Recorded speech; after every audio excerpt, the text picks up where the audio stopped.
ndaifamba mumumvuri werufu, gichitya mangwana sina tariro, makabata ruoko rwangu nerudo, mukanditungamirira munzira yenyu.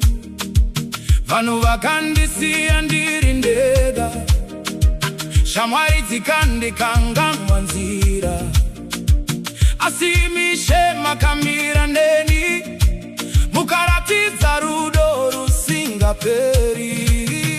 Mwari vanoramba vari Mwari, nezuro nhasi nekusingaperi.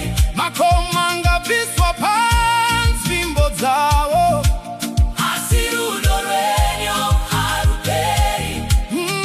Mwari vanoramba vari Mwari, mukutambudzika nemufaro zvakare. Denga nenyika zvichapfuura zvazvo, asi imi hamushandukishe.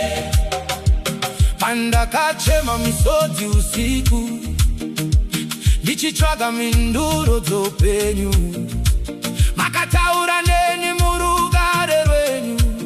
Mukati memwoyo makandinyaradza, pandakanga ndisina simba rekumira, makasimudza musoro wangu Ishe, makandipa tariro itsva zvakare, ndikaona chiedza mumasikati.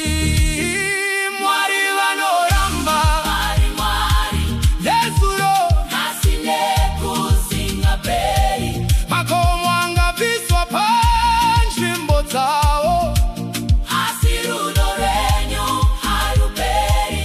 Mwari vanoramba vari Mwari, mukutambudzika nemufaro zvakare. Denga nenyika zvichapfuura zvazvo, asi imi hamushandukishe. Abrahamu vakakuvimbai, Mozesi vakakuvimbai, Davhidhi akakutendai, Yesu tinokutendai. Makapatsanura gungwa dzvuku, makakunda simba remhope, nhasi muchiri kuita chishamiso. Mwari vanoramba vari Mwari, hamushandukishe.